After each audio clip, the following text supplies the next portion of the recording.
So my name, like you introduced, is Jennifer Kanari, and I'm a voice talent in Kenya, in East Africa, and a voice acting coach, voice communication coach. Been in the business for some time, about 20 years now. And yeah, loving it and loving how it's growing in Africa. So I'm really glad and really proud of what you guys are doing at APVA as well.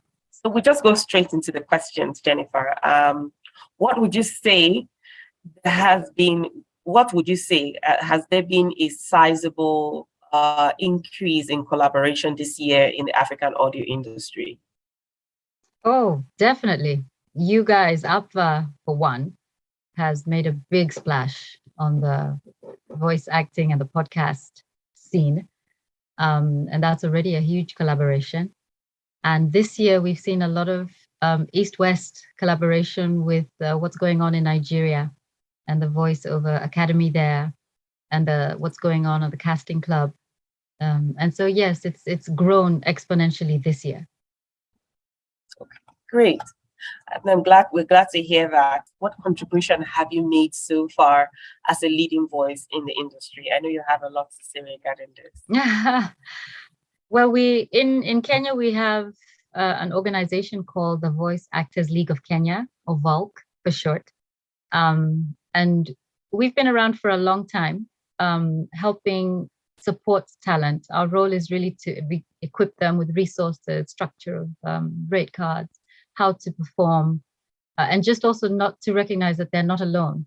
So many of us have been walking alone and just dealing with the industry mismanagement and things like, and ignorance really on our own. So the Voice Actors League has grown probably the most it has in the last 3-4 years.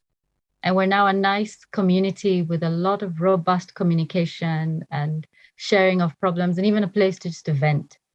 And so I'd like to think that that has contributed a whole lot, even to understanding what voice acting is in a very conservative land in Kenya, where it's like, what? You can make money by talking? What's that? So being able to demystify that, and present it as a career that people can actually feel dignity in doing and make a good living. Yeah. I totally agree with you, in fact, because, oftentimes we always are on the side of consuming and not trying to imagine how can we play a role in a part of a service of creativity that we are totally part of. And sometimes it becomes new to us, not knowing that we have a space in there to play a role and actually own it, especially in the fact of telling our own stories. So there are different ways with which we can share, our culture, our tradition, as it may be. Absolutely. And our final question, how do you think the African voiceover community and the voice actors within the continent can partner to push the industry forward? I think you touched on it, Audrey. As much as we're learning how to manage the international space, because voice acting is something, at least in the fashion that it has, that we do it, is really a Western model, where we put our voices to narrations and commercials and audiobooks and things like that. But what you touched on about creating our own stories and developing, like the podcasters, where we're talking about our issues and our solutions to those issues.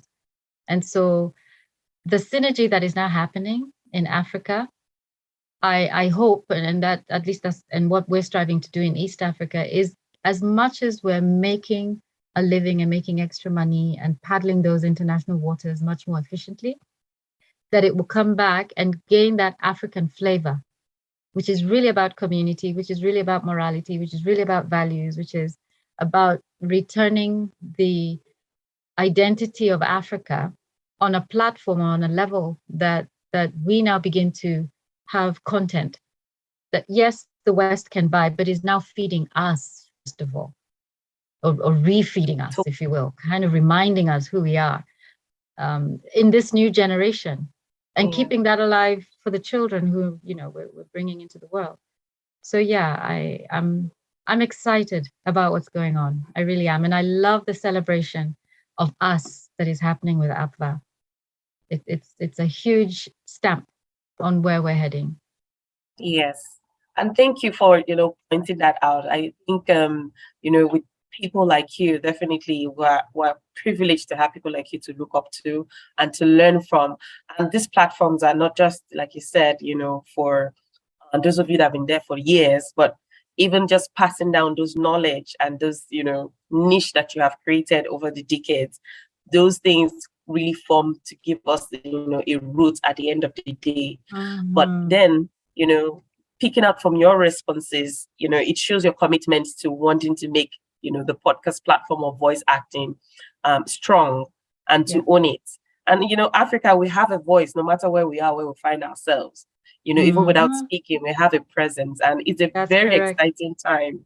Yes, and it's very exciting time to use, audios to really pass a message and to communicate, and to connect with people globally. So we're coming to a close on this interview, and we don't want to take so much of your time. We just want our listeners to, get, the peak of this interview, which really focuses on, yes, passing the knowledge from the older generations to the younger ones, taking our Mm. stories, exporting our stories, and then Mhm. importing the income back again, back Nice. into Africa, whereby we can build and continue to tell more stories and connect with the world. But most Mhm. importantly, owning what we have, no matter where it's coming from, but the roots, Correct. the source is coming from us, as it may be. So thank you so much. And on this note, we have come to the end of this interview. And You're thank you welcome. very much for your time. It was a pleasure. Thank you, Audrey.